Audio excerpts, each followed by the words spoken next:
Tere tulemast tagasi raamatukokku. Mina olen Mairi ja me oleme siis praegu Karlova raamatukogus. Kui me juba raamatukogus oleme, siis minu arust võiksime me vahepeal ka mõnda raamatut vaadata.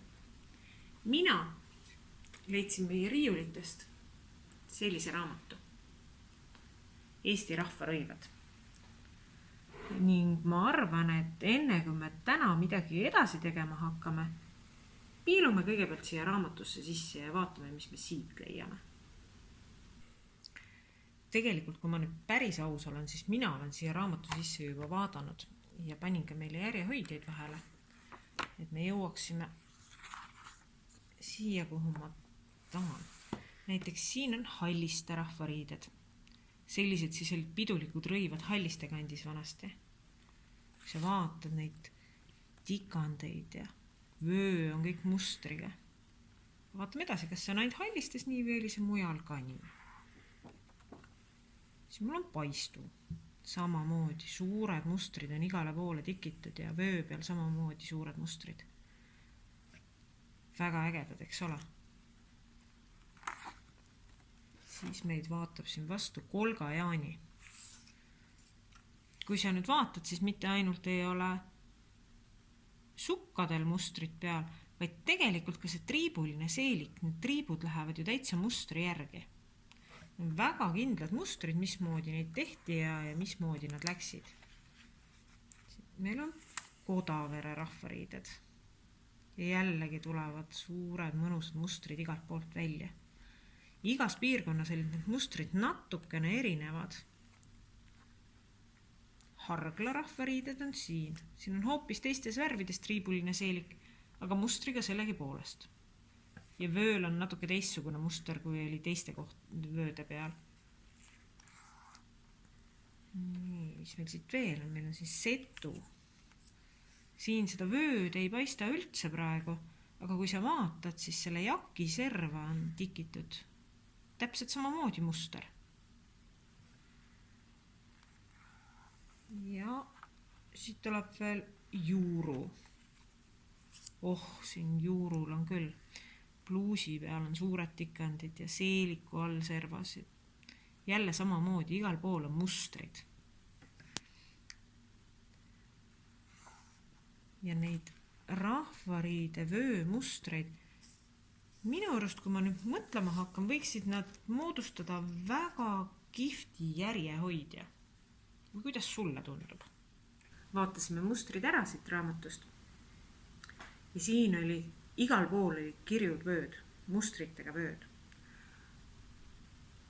Prooviks teha sellist mustrit, mis läheb nagu vöö.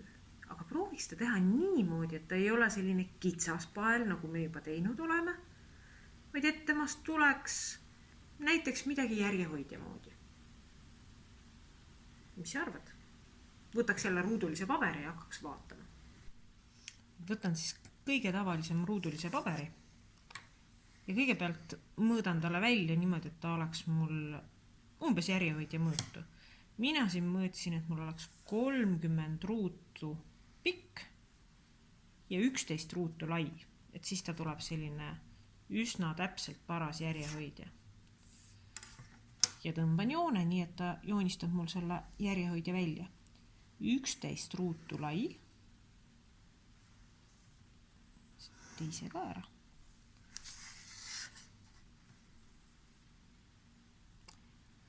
Nii, 11 ruutu lai. Ja 30 ruutu pikk.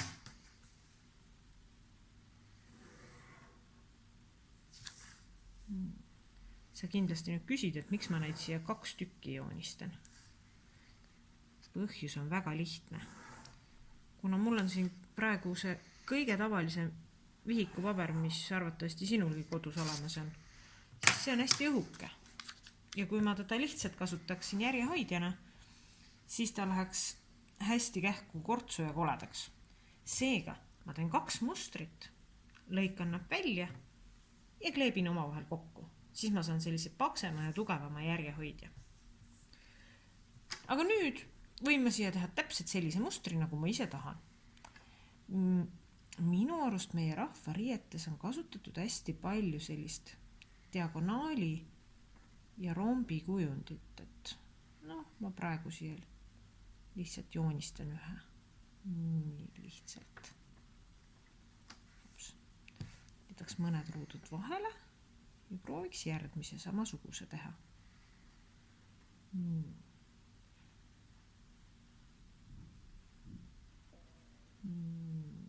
Nii. Ja niimoodi lähen siis kuni siia lõpuni välja. Aga samamoodi ma võin siit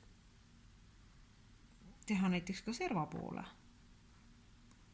Mul siit paistavad näiteks poolikult, aga samad kujundid veel omakorda välja. Teisele poole siis samamoodi, siis hakkab selline muster tulema.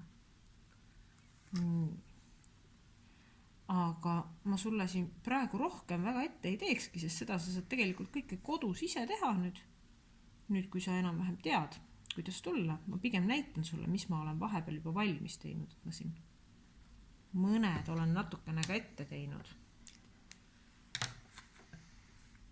Mina näiteks tegin ühes, panen seal paberit eest ära, siis on paremini näha. Tegin ühe sellise mustri. Ja siis mulle tundus, et meie rahvariietes, siit rombiga tegin ka sellise suurega. Ja neid mustreid saab teha niivõrd erinevaid, mõned värvisin juba ära ka, aga mõnda veel ei ole värvinud. Lähen sulle siia vaatamiseks. Nii. Et siis sa saad ise kodus järgi teha ja teha täpselt selliseid, nagu sina tahad. Ja selline nagu võiks olla sinu välja mõeldud rahvariide vöö. Värvitud tõstan praegu siit eest ära. Ja võtan siit ühe, mis on veel värvimata. Ja hakkan seda vaikselt värvima, nii et sellest võiks ka tulla üks midagi vahvat. Nii. Mina siin jään värvima ja sina hakka kodus ka meisterdama.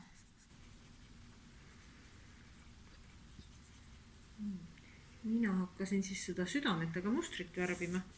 Mul praegu on juba 2 südant ilusasti helesiniseks ära värvitud. Ma värvin nad edasi.